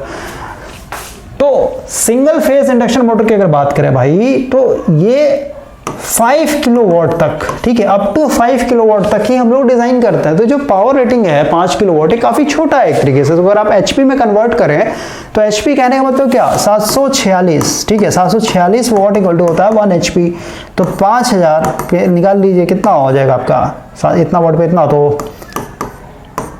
ये हो जाएगा 1 एचपी डिवाइडेड बाय 746 गुना हो जाएगा आपका 5000 वॉट, ठीक है। तो वॉट से वॉट खत्म हो जाएगा, सॉल्व कर ले ओवरऑल आपका इतना एचपी तक का ही मोटर एक तरीके से सिंगल फेज डिजाइन करते हैं। तो सिंगल फेज जो है ना भाई आपका लो पावर रेटिंग मोटर होता है, और क्योंकि पावर ही एक तरीके से कम है तो जो टॉर्क बनेगा शाफ्ट पे वो भी कम होगा, क्योंकि टॉर्क का मैंने आपको ऑलरेडी फार्मूला बताया, जैसे पावर इक्वल टू क्या होता है, टॉर्क इनटू स्पीड। तो ओवरऑल टॉर्क की अगर बात है, torque equal to power divided by speed. तो भाई इसका पावर रेटिंग एक तरीके से स्मॉल है, तो ओवरऑल स्पीड से डिवाइड करें तो ओवरऑल टॉर्क भी एक तरीके से क्या होगा, कम होगा। इसका मतलब क्या हुआ कि ये लो टॉर्क वाले मोटर होते हैं, यानी इससे आप हैवी काम नहीं करवा सकते हैं। इसको हम लोग कहाँ यूज करेंगे, सिंगल फेज कहाँ यूज हो रहा है, पंखा में यूज होता है, कूलर के मोटर में यूज होता है, या फिर कहिए आपका जो समरसेबल पंप है वहां पे यूज होता है, वॉशिंग मशीन में यूज होता है, फ्रिज में यूज होता है, एसी में यूज होता है। तो ये सब जो है भाई ये क्या है, लो पावर रेटिंग एक तरीके से एप्लियंस है। तो हम लोग को पता है कि लो पावर हम लोग को ज्यादा चाहिए जहां चाहिए, फिर लो टॉर्क जहां पे चाहिए वहां पे हम लोग स्क्वायरल केज एक तरीके से यूज करेंगे। और सिंगल फेज इंडक्शन मोटर जितना होता है उसमें ज्यादातर 95% में हम लोग क्या यूज करते हैं, स्क्वायरल केज ही यूज करते हैं। और स्क्वायरल केज ही क्यों यूज कर रहे हैं, तो स्क्वायरल केज का जो कंस्ट्रक्शन होता है भाई ये काफी रिलायबल होता है, मींस काफी टिकाऊ होता है। अगर आप इसके कंस्ट्रक्शन को देखें तो ये बनाना काफी ईजी होता है, समझ गए, एज कम्पेयर टू जो वाउंड रोटर है उसमें देख रहे हैं स्टेटर में जैसे स्लॉट कटे होते हैं वैसे रोटर में भी काटना होता है, फिर वाइंडिंग करना होता है, समझ गए, फिर इंसुलेशन चढ़ाना पड़ेगा, फिर स्लिप रिंग लगाना पड़ेगा, ब्रश लगाना पड़ेगा, तो उसमें बहुत सारा तामझाम है। स्क्वायरल केज क्या है आपका, काफी सिंपल कंस्ट्रक्शन है, कंस्ट्रक्शन सिंपल है तो सीधी सी बात है इसका जो लेबर कॉस्ट होगा वो भी एक तरीके कम हो जाएगा। और क्योंकि इसमें भाई आपने क्या किया हुआ है, एक तरीके से मोटा मोटा एक तरीके से रोटर के ऊपर बार डाल रखा, तो जल्दी खराब नहीं होता है एक तरीके से, ठीक है। इसीलिए हम लोग सिंगल फेज, कूलर का मोटर कभी खोलिएगा ना उसमें आप रोटर देखिए, रोटर जल्दी खराब नहीं होता आपका, ज्यादातर क्या होगा जो वाइंडिंग किया हुआ स्टेटर पर वही एक तरीके से जलता है, रोटर कभी भी आपका खराब नहीं होगा। तो सिंगल फेज इंडक्शन मोटर क्या है, काफी रोबस्ट कंस्ट्रक्शन होता है भाई। क्यों है, क्योंकि इसमें हम लोग जो रोटर यूज करते हैं स्क्वायरल केज वाला यूज करते हैं। नेक्स्ट क्वेश्चन देखिए क्या बोल रहा है, फॉर द सेम रेटिंग, काफी इंपॉर्टेंट है, सेम रेटिंग आपको हमेशा दिमाग में रखना है। सेम रेटिंग कहने का मतलब क्या भाई, कि मान लेते हैं इधर मेरा 5 किलोवाट का एक सिंगल फेज इंडक्शन मोटर है और एक इधर मेरा 5 किलोवाट का 3 फेज इंडक्शन मोटर है, समझ में आया। The size of a single phase induction motor is about to that of the corresponding 3 phase induction motor. तो 1.5 गुना आपका ज्यादा साइज बढ़ जाता है, किसका, सिंगल फेज का। क्यों, तो इसके पीछे का रीजन है, देखें हम लोग को पता है 3 फेज के अंदर जो 5 किलोवाट का जो पावर जनरेट हो रहा होगा भाई, इसके लिए हम लोगों ने 3 फेज के थ्रू करंट दिया होगा, यानी जो भी करंट खींच रहा होगा वो तीनों वायर में आर वाई बी में इक्वल एक तरीके से डिस्ट्रीब्यूट होकर के मोटर वाइंडिंग के अंदर जा रहा होगा, और वो इलेक्ट्रिकल पावर क्या हो रहा है, एक तरीके से मैग्नेटिक फील्ड में कन्वर्ट होगा, फिर वो मैकेनिकल पावर में एक तरीके से कन्वर्ट हो जा रहा है। लेकिन सिंगल फेज की अगर बात करें भाई, तो सिंगल फेज में आप देख रहे हैं कि 5 किलोवाट अगर मोटर को एक तरीके पावर जनरेट करना है मैकेनिकल में, तो वो मैकेनिकल में तो क्या है, 5 किलोवाट को क्या कर दीजिए आप एचपी में कन्वर्ट कर दीजिए एक तरीके से, ठीक है, तो अब आपको ज्यादा बेटर आइडिया लगेगा। तो भाई आप देख रहे हैं कि जो भी 5 किलोवाट का पावर एक तरह जनरेट करना है, तो भाई इसके लिए आपके पास सिर्फ 2 ही तार है, समझ रहे बात को, एक से करंट आएगा, एक से वापस से रिटर्न होकर के जाएगा। केसीएल क्या बोलता है, जितना करंट आएगा उतना वापस भी जाएगा, तो एक से तो करंट आ रहा है। तो भाई मेरे को एक चीज बताइए, यहाँ पे सिर्फ 2 ही वायर है, तो एक वायर में मतलब एक से करंट आएगा, एक से करंट वापस रिटर्न हो जाएगा। तो मेरे को बताइए इतना पावर एक तरह जनरेट करने के लिए इस वायर के अंदर ज्यादा करंट मेरे को भेजना पड़ेगा एज कम्पेयर टू जो आपका 3 फेज है। इसमें क्या है, अगर मान लेते 10 एम्पियर चाहिए तो 10 एम्पियर क्या है, तीनों पार्ट में डिवाइड हो रहा है, समझ रहे बात को, मान लेते 12 एम्पियर, तो 3 पार्ट में तो क्या हर एक फेज में 4-4 एम्पियर एक तरीके जाएगा। लेकिन यहाँ पे आप देख रहे हैं भाई कि 12 एम्पियर को फ्लो करवाने के लिए मेरे पास एक ही तार है, समझ में बात को, तो इसी से होकर के जाएगा ना। इसका मतलब क्या हुआ, इतना हैवी करंट को एक तरह फ्लो करवाने के लिए मेरे को मोटा तार यूज करना पड़ेगा। मोटा तार यूज करने का मतलब क्या है, एक तरीके से आपका जो स्टेटर के अंदर स्लॉट्स होंगे वो मोटा मोटा बनाना पड़ेगा आपको, मतलब कॉपर एक तरीके ज़्यादा यूटिलाइज होगा भाई, इस चीज़ को समझिए मैं क्या बोल रहा हूँ। सो और क्योंकि ये मोटा तार यूज़ कर रहे हैं और क्योंकि मेरे को 5 किलोवाट एक पावर कैसे जनरेट होता है बताइए, जो इलेक्ट्रिकल पावर आपने दिया भाई वो पहले मैग्नेटिक फील्ड में कन्वर्ट होगा, और मैग्नेटिक फील्ड किस पे डिपेंड करता है बताइए, फ्लक्स किस पे डिपेंड कर रहा है, फ्लक्स इक्वल टू क्या है, MMF divided by reluctance. MMF क्या है, एन आई अपॉन रिलक्टेंस, देख रहे हैं नंबर ऑफ टर्न्स पे भी डिपेंड कर रहा है। तो ओवरऑल इसके अंदर जो नंबर ऑफ टर्न्स लपेटेंगे वो भी आपको ज्यादा एक तरीके लपेटना पड़ेगा, नंबर ऑफ टर्न्स ज्यादा लपेट देंगे ओवरऑल क्या हो जाएगा, साइज बड़ा हो जाएगा एज कम्पेयर टू 3 फेज के मुकाबले। और इसके अंदर क्या है कि जो पावर आ रहा है ये नॉन यूनिफॉर्म है। अब सीधी सी बात है, पावर नॉन यूनिफॉर्म है, इसका मतलब क्या हुआ, इतना हैवी मोटर मतलब सेम रेटिंग का पावर एक तरीके डिजाइन करना भाई दोनों के लिए, सिंगल फेज हो या फिर 3 फेज हो, तो इसमें आपको ज्यादा एक तरीके से क्या करना पड़ेगा, ध्यान से बनाना पड़ेगा ताकि इसमें मैकेनिकल बैलेंस बना हुआ रहे। तो वही है, साइज आपका यहाँ पे बड़ा हो, बहुत सारा फैक्टर होता है भाई, ये सोचने वाली चीज है, एक बार समझ लेंगे पढ़ लेंगे तो इसमें ऐसे ही आप सेपरेट कर सकते हैं। नेक्स्ट क्वेश्चन देखिए क्या बोल रहा है, फॉर द सेम रेटिंग, फिर से सेम रेटिंग पे आ गया, the power factor of a single phase motor is that of the 3 phase induction motor. देखिए होता क्या है भाई, अगर मैं यहाँ पे सिंगल फेज को समझाऊं तो सिंगल फेज में मैंने आपको बताया है कि 2 मैग्नेटिक फील्ड बनते हैं डबल रिवॉल्विंग फील्ड थ्योरी के हिसाब से, जब मोटर मेन वाइंडिंग पे रन कर रहा है उस समय का मैं आपको समझा रहा हूँ, स्टार्टिंग वाला नहीं समझा रहा हूँ। तो एक तो हो गया मेरा फॉरवर्ड रोटेटिंग मैग्नेटिक फील्ड और एक हो गया मान लेते हैं बैकवर्ड रोटेटिंग मैग्नेटिक फील्ड। तो होता क्या है कि मान लेते हैं इसको ऐसे मैं दिखाता हूँ, ये हो गया मेरा सिंगल फेज इंडक्शन मोटर का रोटर, सॉरी स्टेटर, और इसमें एक मान लेते हैं इस डायरेक्शन में मैग्नेटिक फील्ड घूम रहा है, इसको मैं फॉरवर्ड बोल देता हूं, और एक आपका इस डायरेक्शन में मैग्नेटिक फील्ड घूम रहा है जिसको मैं बैकवर्ड बोल दे रहा हूं भाई, ठीक है। अब यहाँ पे जो रोटर है, ये रोटर क्या होगा, एक ही डायरेक्शन में घूमेगा ना, या तो क्लॉकवाइज घूमेगा फिर एंटी क्लॉकवाइज घूमेगा। तो मान लेते हैं रोटर जो है मेरा भाई घूम रहा है एक तरीके से क्लॉकवाइज डायरेक्शन में, ठीक है, ये घूम रहा है क्लॉकवाइज डायरेक्शन में। तो जब ये क्लॉकवाइज डायरेक्शन में घूमेगा तो ओवरऑल अभी हम लोग सिर्फ इस वाले फील्ड को कंसीडर कर रहे हैं, फॉरवर्ड वाले को, बैकवर्ड वाले को भूल जाइए। तो ओवरऑल ये 3 फेज इंडक्शन मोटर की तरफ एक तरीके काम करेगा। तो हम लोग पता मान लेते हैं जो एनएस है ये 1000 आरपीएम पे घूम रहा है, ठीक है, और एनआर मान लेते हैं भाई ये एक तरीके से 950 आरपीएम पे घूम रहा है। तो ओवरऑल मेरे को पता है कि रेटेड आरपीएम पे इस फॉरवर्ड फील्ड के चलते इसके रोटर के अंदर जो फ्रीक्वेंसी है किस पे डिपेंड करता है, S into F S equal to F R होता है ना। तो क्योंकि मेरा भाई यहाँ से स्लिप निकालेंगे तो स्लिप इक्वल टू क्या हो जाएगा, 50/1000 है ना, 1 0 नहीं 1/20, 1/20 का ना होता है कितना, 0.05। तो स्लिप मेरा बहुत कम है, स्लिप कम हो गया तो सीधी सी, और रोटर के अंदर जो फ्रीक्वेंसी आ रही है भी एक तरीके कम आएगा, और रोटर के अंदर फ्रीक्वेंसी कम हो गया तो सीधी सी बात है भाई ये ओवरऑल आप कह सकते हैं डीसी सर्किट की तरह बिहेव करेगा।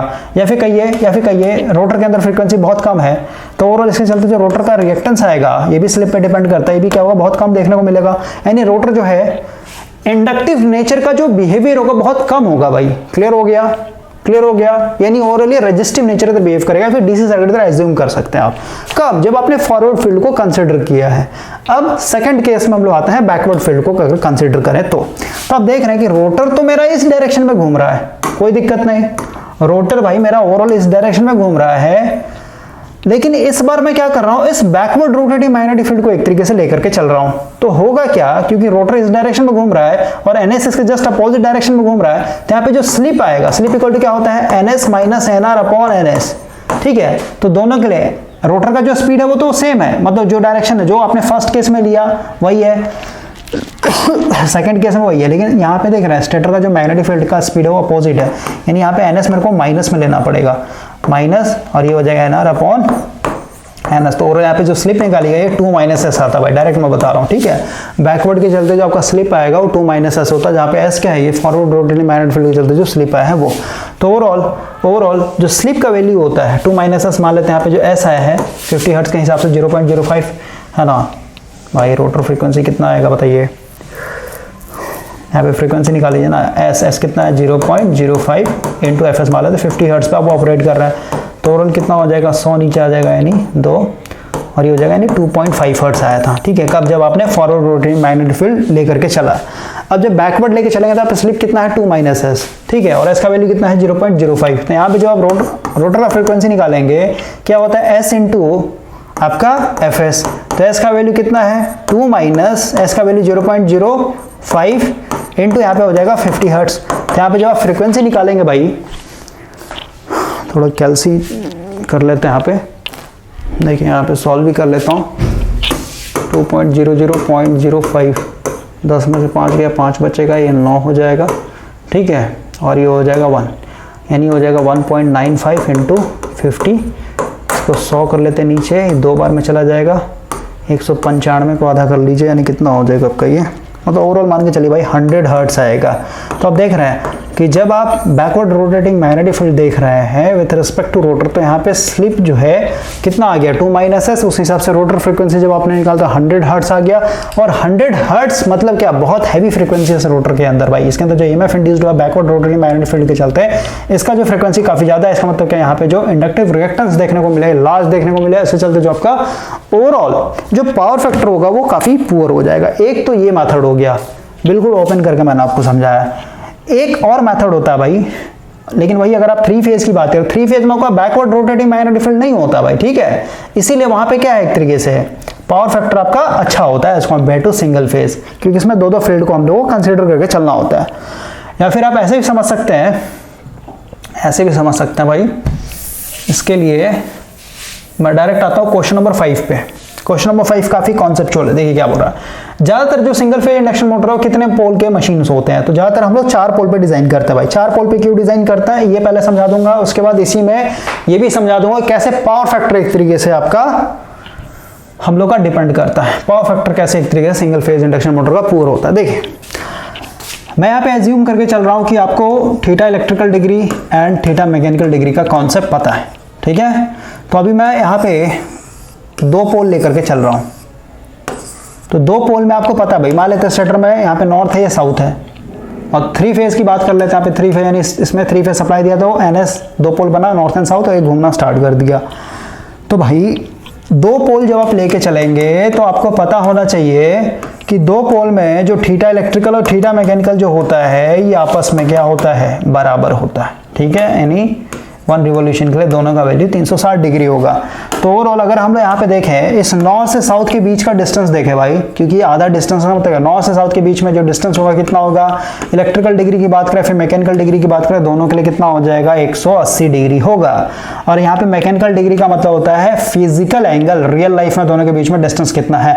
तो मैकेनिकल भी अगर आप देखें, यहाँ पे नॉर्थ से साउथ पे जाना हो तो कितना घूमना पड़ेगा, 180 डिग्री घूमना पड़ेगा आपको, समझ रहे, तब जाके आप नॉर्थ से साउथ पे पहुंचेंगे।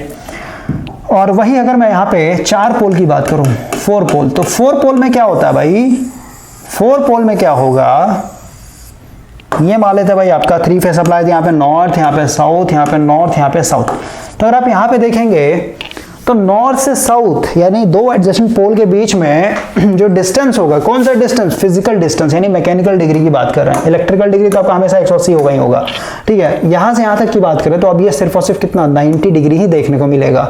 यानी नंबर ऑफ पोल्स जब आप बढ़ा देते हैं भाई, तो 2 एडजेसेंट पोल के बीच में जो डिस्टेंस होता है, एक्चुअल डिस्टेंस जो होता है, ये कमते चला जाता है, ठीक है। यहाँ पे 90 डिग्री, 6 पोल बढ़ा देंगे तो और कम हो जाएगा, 8 पोल और कम हो जाएगा। क्लियर हो गया। अब देखिए हम लोग को पता है कि यहां पे जो रोटेटिंग मैग्नेटिक फील्ड सेटअप हो रहा होगा, इसका अगर स्पीड देखें N = क्या 120F/P, और हम लोग ये सब किस पे बात कर रहे हैं, ये एसिंक्रोनस मशीन चल रहा है, मींस इंडक्शन मशीन की बात कर रहे हैं भाई, फिर चाहे 3 फेज हो या फिर सिंगल फेज हो। तो हम लोग को पता है जो सिंक्रोनस स्पीड है जिसपे आपका स्टेटर का मैग्नेटिक फील्ड घूम रहा है, और ये जो पोल है ये इनवर्सली रिलेशन है, यानी पोल को बढ़ा देंगे तो NS कम जाएगा, और NS कम जाएगा तो सीधी सी बात है NR भी आपका क्या होता है, NS के नीचे में ही घूमता है ना। NS अगर 1000 है तो भाई NR आपका 1000 के अंदर में ही घूमेगा, ऐसा थोड़ा ना कि NR आपका 2000 RPM पे घूमने लगेगा, समझ रहे हैं इस चीज को। यानी पोल को अगर आपने बढ़ा दिया तो NS घट जाएगा, तो आपका ओवरऑल रोटर का स्पीड भी घट जाता है, समझ में आया बात को। तो देखिए हम लोग सिंगल फेज इंडक्शन मोटर को 2 पोल का ना डिजाइन करके 4 पोल का ही क्यों करते हैं, इसके पीछे का रीजन समझिए। अगर मैं यहाँ पे रोटर डालूं, यहाँ पे अगर मैं रोटर डाल दूं भाई इस तरीके का, और इस तरीके से कंडक्टर दिखा देता हूं मैं, और एक रोटर मैं यहां पे डाल देता हूं, इसमें आपका इस तरीके का कंडक्टर दिखा दिया। तो हम लोग को पता है कि जितना स्टेटर पे पोल बनेगा उतना रोटर पे भी पोल बनता है ना। और हम लोग को पता है कि स्टेटर का मैग्नेटिक फील्ड आगे आगे भागता है, रोटर का मैग्नेटिक फील्ड पीछे पीछे भागता है, और दोनों का स्पीड जो होता है सेम होता है। ऑलरेडी मैंने आपको 3 फेज इंडक्शन मोटर में वर्किंग प्रिंसिपल समझाया था, लोड एंगल का भी कॉन्सेप्ट बताया था मैंने आपको, तो समझिए। अगर मैं रोटर का दिखाऊं, ठीक है, मान लेते हैं इस तरीके से इस डायरेक्शन में घूम रहा है, यानी इसको मैं रेफरेंस लेके चल रहा हूँ, मतलब ये आगे भाग रहा होगा, है ना। तो यहाँ पे मान लेते हैं इसका नॉर्थ बना रहा हूँ, फिर 90 डिग्री के बाद इसका साउथ बना रहा हूँ, फिर इधर नॉर्थ होगा, फिर इधर मेरा साउथ होगा। ये मैंने रोटर के अंदर का इंड्यूस्ड पोल दिखा दिया भाई, नॉर्थ साउथ।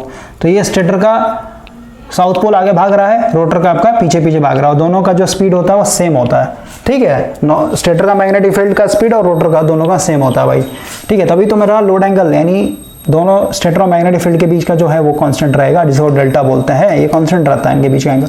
देखिए होगा क्या इन दोनों के बीच में भाई, या फिर ऐसा समझिए ना, दो पोल में भाई नॉर्थ से साउथ के बीच में इतना ज़्यादा एक तरीके डिस्टेंस था, यानी ये पूरा एयर गैप देखने को मिलता है यहाँ पे, समझ में आ रहा है। इतना दूरी तक, इतने वाले रीजन में क्या है, नॉर्थ से साउथ के बीच में एक तरीके से एयर गैप देखने को मिल रहा है। लेकिन साउथ यानी 4 पोल की अगर देखें तो 4 पोल में देख रहे हैं नॉर्थ से साउथ के बीच में सिर्फ इतना ही एक तरीके से एयर गैप देखने को मिलता है, क्योंकि उसके बाद क्या हो रहा है, आपका दूसरा पोल एक तरीके से स्टार्ट हो जा रहा है, फिर उसके बगल में एक और पोल एक तरीके से आ जा रहा है, ठीक है। तो देखिए क्योंकि यहाँ पे एयर गैप कम हो जा रहा है दो एडजेसेंट पोल के बीच में, नंबर ऑफ पोल बढ़ा देने से, तो हम लोग को पता है भाई, जैसे मैंने आपको ट्रांसफार्मर में बताया था कि ट्रांसफार्मर का जो पावर फैक्टर होता है वो अच्छा होता है as compare to 3 phase induction motor के मुकाबले। क्यों?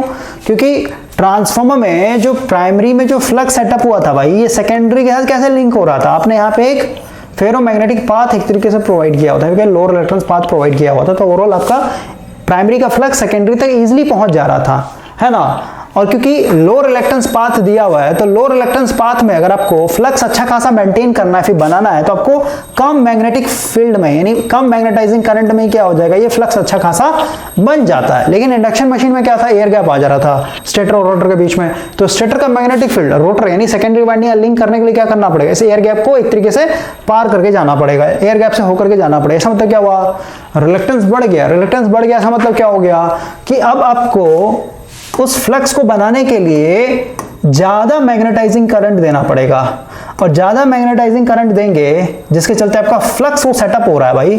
तो जो फ्लक्स हम लोग सेटअप करते हैं ना भाई, ये फ्लक्स एक तरीके से रिएक्टिव पावर के थ्रू एक तरीके से सेटअप होता है, समझ में। जितना ज्यादा मैग्नेटाइजिंग करंट आप लेंगे, इसका मतलब क्या, आप सप्लाई से यानी सोर्स से एक तरीके से क्या कर रहा है, ज्यादा रिएक्टिव पावर का डिमांड कर रहा है।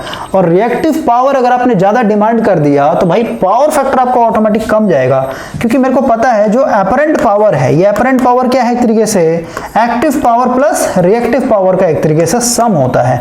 और पावर फैक्टर की अगर बात करें, cos फाई क्या है, एक तरीके से टोटल एपरेंट पावर का कितना एक तरीके से आप एक्टिव पावर कंज्यूम कर रहे हैं, समझ में आया बात को। तो cos फाई मेरा यूनिटी बहुत अच्छा माना जाता है। तो यूनिटी कब होगा, जब मेरा किलोवाट और केवी बराबर हो जाए तभी तो 1 आएगा। लेकिन आपने केवीआर ज्यादा डिमांड कर दिया, इसका मतलब क्या, टोटल पावर का आप इधर ही एक तरीके से केवीआर ज्यादा ले रहे, तो ओवरऑल पावर फैक्टर आपका क्या हो जाएगा, कम जाएगा। तो अभी अगर आप 2 पोल वाले मशीन में देखें तो 2 पोल में क्या हो रहा है कि इन दोनों के बीच में एयर गैप ज्यादा है एडजेसेंट पोल के बीच में। तो सीधी सी बात है, स्टेटर से जो मैग्नेटिक फील्ड रोटर के पास लिंक करेगा, ये इस वाले हिस्से से, इस वाले इतने सारे एयर गैप से होकर के क्या होगा, जंप कर रहा होगा या फिर आ रहा होगा, कहां पे, रोटर के पास आ रहा होगा, ठीक है। तो यहाँ पे एयर गैप ज्यादा हो गया, तो उस फ्लक्स को स्टेटर से रोटर तक पहुंचाने के लिए, फिर प्राइमरी से सेकेंडरी तक पहुंचाने के लिए ज्यादा मैग्नेटाइजिंग करंट देना पड़ेगा। और ज्यादा मैग्नेटाइजिंग करंट मतलब क्या, आपका ज्यादा एक तरीके रिएक्टिव पावर का यहाँ पे डिमांड है, तो ओवरऑल आपका पावर फैक्टर एक तरीके से घटिया हो जाएगा, समझे। इसीलिए हम लोग जितने भी सिंगल फेज इंडक्शन मोटर होंगे उसको हम लोग किस पर डिजाइन करते हैं, 4 पोल के लिए यूज करेंगे। हमेशा 4 पोल आपको दिमाग में रखना है, क्योंकि 4 पोल में क्या होता है ना भाई कि 2 एडिशनल पोल के बीच का एयर गैप भी कम हो जाता है। और क्योंकि 4 पोल, हम लोगों ने ये भी बात किया ना एनएस, ठीक है, पोल को ज्यादा बढ़ाना तो स्पीड आपका ऑटोमेटिक कम हो जाएगा। तो 4 पोल पे आपका फ्रीक्वेंसी अगर आप यहाँ पे 50 हर्ट्ज दे रहे हैं तो एनएस कितना है आपका, एनएस इक्वल टू कितना, 120 50 डिवाइडेड बाय 4, 4 12 हो जाएगा, 35 यानी 1500 आरपीएम आपका एनएस है।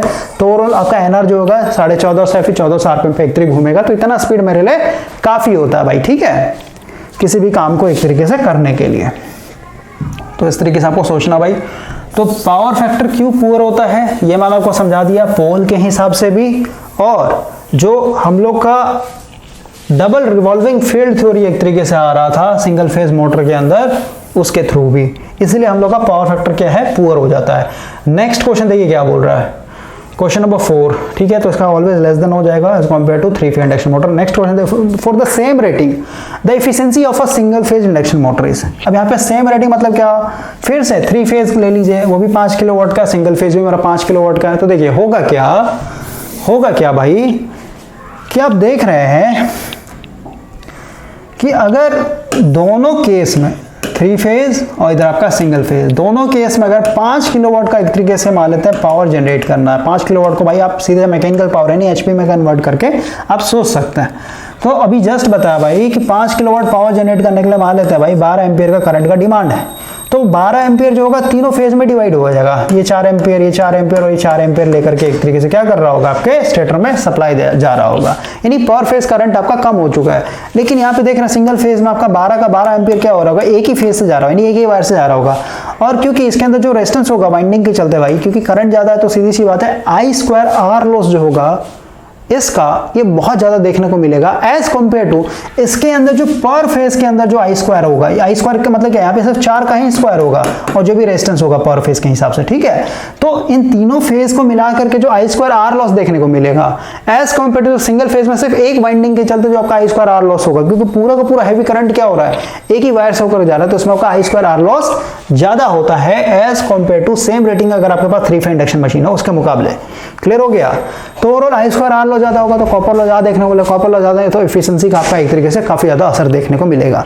साथ ही साथ अभी जस्ट मैंने आपको समझाया भाई कि इसका जो पावर फैक्टर होता है काफी पुअर होता है। इसका मतलब क्या हुआ, इसमें मेरे को मैग्नेटाइजिंग करंट ज्यादा एक तरीके से लेना पड़ रहा ना, समझ रहे बात को। पावर फैक्टर पुअर मतलब क्या, ये रिएक्टिव पावर ज्यादा डिमांड कर रहा होगा as compare to 3 phase induction machine के मुकाबले। तो ये रिएक्टिव पावर ज्यादा डिमांड कर रहा है, इसका मतलब क्या हुआ, पावर फैक्टर ऑटोमेटिक कम गया। पावर फैक्टर एक तरीके कम गया, इसका मतलब क्या, ये एक तरीके से जितना पावर ले रहा है सप्लाई से सिंगल फेज जनरेटर से, उसका ये कितना एक्टिव पावर में यूटिलाइज कर पा रहा है, बहुत कम एज कंपेयर टू 3 फेज। इसका मतलब क्या, ओवरऑल आपका एफिशिएंसी, क्योंकि एफिशिएंसी किस पे डिपेंड करता है, आउटपुट बटा इनपुट, इनपुट आपने कितना दिया आउटपुट कितना मिला उस पर डिपेंड करता है भाई, ठीक है। नहीं तो फिर आप कॉपर लॉस के हिसाब से एक तरीके से आप इसको समझ सकते हैं। और ये सब भाई आपको बेटर तरीके से समझ में आएगा जब इसका इक्विवेलेंट सर्किट डायग्राम एक तरीके से देखेंगे। ओके, नेक्स्ट क्वेश्चन देखिए क्या बोल रहा है, और ब्लॉक रोटर टेस्ट हो गया, नो लोड टेस्ट, वो सब अगर आप और कर लेंगे ना तो और भी आपका ये क्लियर हो जाएगा। तो आपको बस यही दिमाग में रखना है, कुछ नहीं, अगर नहीं समझ में आ रहा तो, कि सिंगल फेज इंडक्शन मोटर ज्यादा बेटर होता है as compare to single phase induction motor के मुकाबले। तो एफिशिएंसी आपका क्या होगा, हमेशा लेस होता है। अगला क्वेश्चन देखिए क्या बोल रहा है, 5th हो ही गया। 6th पे आता है, बोलता है the main winding and the starting winding of a single phase induction motor are connected in. तो ये हमेशा पैरेलल में होता है भाई। पैरेलल में ही क्यों होता है, इसके पीछे का भी रीजन समझिए। हम लोग को पता है कि जो स्टार्टिंग वाइंडिंग है इसको हम लोग बाद में डिस्कनेक्ट कर देते हैं भाई, है ना। स्टार्टिंग वाइंडिंग को हम लोग बाद में सेंट्रीफ्यूगल स्विच के थ्रू डिस्कनेक्ट कर देते हैं। तो आपको ये पता होना चाहिए कि अगर मैं दोनों वाइंडिंग को सीरीज में लगा दूं, ये मान लेते भाई मेन वाइंडिंग हो गया और ये मान लेते ऑक्सिलरी वाइंडिंग हो गया, फिर कहिए स्टार्टिंग वाइंडिंग हो गया, और यहाँ पे मान लेते सेंट्रीफ्यूगल स्विच है और ये मान लेते मेरा सप्लाई हो गया। तो भाई अगर सेंट्रीफ्यूगल स्विच ओपन हो गया और दोनों वाइंडिंग सीरीज में लगाएंगे तो सीधी सी बात है मेरा मेन वाइंडिंग भी क्या हो जाएगा, सप्लाई से डिस्कनेक्ट हो जाएगा। तो सीधी सी बात है ये मेरा मोटर एक तरीके से ठप हो जाएगा। तो हम लोग हमेशा पैरेलल कनेक्शन यूज करते हैं, क्योंकि पैरेलल कनेक्शन में क्या है कि मेरा एक वाइंडिंग भले ही डिस्कनेक्ट हो जाए लेकिन दूसरा वाइंडिंग में क्या होगा, आपका सप्लाई आता रहेगा, ठीक है। इसीलिए हम लोग इसको पैरेलल में ऑपरेट करते हैं। नेक्स्ट क्वेश्चन देखिए क्या बोल रहा है, the starting winding of a single phase induction motor has that of the main winding. तो भाई क्या बोल रहा है, the starting winding of a single phase induction motor has the number of pole, जितना नंबर ऑफ पोल है उतना ही उस पर भी होगा भाई, ठीक है, same number of pole as compare to. क्योंकि देखिए हम लोगों ने ऑलरेडी वाइंडिंग का कॉन्सेप्ट सीखा हुआ है इलेक्ट्रिकल मशीन के अंदर, तो हम लोगों ने देखा था भाई कि जितना पोल आपका मेन वाइंडिंग के थ्रू बनेगा उतना ही आपका क्या होना चाहिए, स्टार्टिंग वाइंडिंग के थ्रू, दोनों मिलकर के कंबाइन हो गया रोटेटिंग मैग्नेटिक फील्ड सेटअप करता है, ठीक है। तो जितना आपका स्टार्टिंग वाइंडिंग के थ्रू बनेगा उतना ही आपका मेन वाइंडिंग के थ्रू ही बनता है पोल। अगला देखिए क्या बोल रहा है, कॉन्सेप्ट है ये वाइंडिंग का एक तरीके से, ठीक है, ये बता नहीं पाऊंगा मैं आपको। पूरा 50 hertz 4 pole single phase induction, synchronous speed कितना होगा। तो ये बच्चा वाला क्वेश्चन है भाई, ये 1500 आरपीएम हो जाए, NS = 120F/P, पोल दिया फिर ये दिया, सब निकल जाएगा, ठीक है, 1500 आरपीएम हो जाएगा। नेक्स्ट क्वेश्चन देखिए क्या बोल रहा है, क्वेश्चन बोलता है 4 पोल 50 hertz single phase induction motor has a slip. क्योंकि अभी जस्ट मैंने आपको बताया भाई कि सिंगल फेज इंडक्शन मोटर क्या है, इसके अंदर 2 3 फेज इंडक्शन मोटर मर्ज होते हैं, है ना। तो ओवरऑल ओवरऑल, और जिस डायरेक्शन में आपका रोटर घूम गया उसी डायरेक्शन वाले फील्ड को हम लोग फॉरवर्ड फील्ड मान के एक तरीके से इसको एनालाइज करते हैं। तो ये पूरा का पूरा जो कैलकुलेशन आपने 3 फेज में सीखा है उसी तरीके से आपका सिंगल फेज में भी चलता है। तो आपका बोल रहा है एनआर का स्पीड कितना होगा, तो एनआर आपको ऑलरेडी पता ही होता है एनएस, और ये हो जाता है 1 माइनस एस। तो ओवरऑल एनएस निकाल लिया, एनएस इक्वल टू 120, एफ कितना है आपका 50/4, और ये हो जाएगा 1 माइनस 0.05। इसको सॉल्व कर लीजिए, इसका वैल्यू आ जाएगा 1500 आरपीएम, और ये हो जाएगा आपका 1 माइनस 1.00.05। ठीक है, 10 में से 5 गया, 5 जाएगा, यहाँ पे बच जाएगा आपका 9, यानी 0.95 कहना मतलब क्या, यहाँ से आपका 20 खत्म हो जाएगा, हम मल्टीप्लाई कर लीजिए, जो भी वैल्यू आएगा आपका आंसर होगा भाई। ठीक है, इसका आंसर देख लेते हैं। 9th का हो जाएगा आपका भाई सेकंड, 1425 आरपीएम। वैसे भी आप निकाल सकते हैं, एनएस आपका 1500 घूम रहा है, तो ओवरऑल आपका एनआर भी क्या होगा, उसी के आसपास होगा। नेक्स्ट क्वेश्चन देखिए, पुराना single phase induction motor speed sensitive centrifugal switch is connected in. तो ये हमेशा सीरीज में होता है भाई, किसके सीरीज में, हमेशा स्टार्टिंग वाइंडिंग के सीरीज में होता है। अभी जस्ट वाइंडिंग डायग्राम मैंने आपको दिखाया था, है ना, क्योंकि इसको अपने स्टार्टिंग वाइंडिंग को ही क्या करना पड़ता है, ब्रेक करना पड़ता है। रोटर है, ये मेरा सप्लाई है, तो ये हमेशा स्टार्टिंग वाइंडिंग के सीरीज में होता है। अगला क्वेश्चन देखिए, क्या बोल रहा था, purpose of starting winding in a single phase induction motor. तो इसका काम होता है रोटेटिंग मैग्नेटिक फील्ड को सेटअप करना। ठीक है, produce rotating magnetic field in conjunction with the main field. Conjunction का मतलब होता है साथ। ठीक है, इंग्लिश में जब कंजक्शन पढ़ेंगे, कंजक्शन मतलब क्या, जो जोड़ता हो, तो ये दोनों आपस में जुड़ करके, यानी दोनों मिल करके क्या करता है, एक तरीके से रोटेटिंग मैग्नेटिक फील्ड सेटअप करता है। सिंगल वाइंडिंग कभी भी रोटेटिंग मैग्नेटिक फील्ड सेटअप नहीं करता, वो पल्सेटिंग मैग्नेटिक फील्ड होता है। अगला बोलता है इफ आई एम, मतलब आई एम जो है मेरा मेन वाइंडिंग का करंट है, आई एस जो है स्टार्टिंग वाइंडिंग का करंट है। ठीक है, और दोनों को देखिए आप स्प्लिट, है ना, current in the main and starting winding of a split phase induction motor respectively, and the alpha is the angle between IM and IM. the starting torque के बारे में बोला भाई। ठीक है, तो टॉर्क पढ़ेंगे, तो ये टॉर्क जो होता है इलेक्ट्रोमैग्नेटिक इंटरेक्शन टॉर्क बोलते हैं इसको। स्टेटर मैग्नेटिक फील्ड, रोटर का मैग्नेटिक फील्ड, दोनों आपस में इंटरेक्ट करता है, और इनके बीच में जो एंगल है, ठीक है, जिसको हम लोग साइन डेल से रिप्रेजेंट, साइन पे डिपेंड करता है एक तरीके से। ठीक है, तो सीधी सी बात है भाई, आपका जो फेज शिफ्ट है किसके किसके बीच में, IM और IS के बीच में, ये कितना है अल्फा, और IM के चलते ही क्या हो रहा होगा, आपका एक फ्लक्स बन रहा होगा मेन वाइंडिंग का फ्लक्स, और IS के चलते एक फ्लक्स बन रहा होगा स्टार्टिंग वाइंडिंग के अंदर का फ्लक्स। ठीक है, ये वाला फ्लक्स आगे भाग रहा होगा, ये वाला आपका पीछे पीछे भाग रहा होगा, और इन दोनों के बीच में हमेशा क्या होता है, एंगल बना हो रहता है। ठीक है, मान लेते हैं स्टेटर फ्लक्स है और इसके पीछे मान लेते हैं रोटर का फ्लक्स है, दोनों ऐसे से घूमते रहता है हमेशा। ठीक है, तो इनके बीच का जो एंगल होगा, तो जो करंट का एंगल वही क्या होगा, आपका फ्लक्स के बीच का भी एंगल होता है। इनके बीच का एंगल बोल दिया अल्फा है। तो सीधी सी बात है भाई, टॉर्क का क्या है आपका, स्टेटर का फ्लक्स, रोटर का फ्लक्स, और इनके बीच का जो एंगल होता है वो, तो ओवरऑल आपका सेकंड आंसर हो जाएगा। ठीक है, डेल्टा मतलब क्या, स्टेटर और मैग्नेटिक फील्ड का फ्लक्स का एंगल, तो करंट के हिसाब से आप कर लीजिए क्योंकि डायरेक्टली प्रोपोर्शन है आपका। अगला बोलता है in the resistance split phase induction motor. मैंने आपको बताया कि स्प्लिट फेज मतलब क्या है, एक सिंगल फेज वाइंडिंग को 2 फेज वाइंडिंग में कन्वर्ट कर रहे हैं, तो हम लोग क्या करते हैं, यहाँ पे एक रेजिस्टेंस लगा देते हैं एक्स्ट्रा। ठीक है भाई, तो होता क्या है कि इधर से जो करंट आएगा मेरा इंडक्टिव पार्ट होता है, यानी इसको ज्यादा इंडक्टिव नेचर का बना देते हैं। मेरा जो करंट आएगा ठीक है, ये स्टार्टिंग है, ये मेरा मेन वाइंडिंग है, तो इसको हम लोग ज़्यादा इंडक्टिव बनाएंगे। ठीक है, ये इंडक्टिव होगा, और इधर हम लोग उसको रेजिस्टिव ब्रांच बना देते हैं। तो ओवरऑल ये जो करंट होगा ये मेरा ज़्यादा लैग करेगा वोल्टेज के मुकाबले, क्योंकि मेन वाइंडिंग को इंडक्टिव बना रखा है। ये मेरा सप्लाई वोल्टेज और रेफरेंस, ये मेरा मेन वाइंडिंग हो गया, और जो मेरा स्टार्टिंग वाइंडिंग में आ गया फेज में होगा इसके। ठीक है, IS, तो इनके बीच में जो एंगल होगा ये कितना 30 to 35 के बीच में लाई करता है, मतलब ज़्यादा एक तरीके फेज शिफ्ट आप यहाँ पे नहीं बना सकते हैं। तो ओवरऑल आपका ऑप्शन के हिसाब से आपका 25 डिग्री है, तो 25 डिग्री एक तरीके से इसका आंसर हो जाएगा, यानी 4th आंसर हो जाएगा। तो आई होप कि ये पूरा सेशन आपको समझ में आया होगा भाई। बाकी आपका पूरा 3 फेज इंडक्शन मोटर का कैसा अंडरस्टैंडिंग है उस पर डिपेंड करता है। जितना बेटर तरीके से आपने 3 फेज को समझा होगा, उतना अच्छे तरीके से आपको सिंगल फेज समझ में आएगा।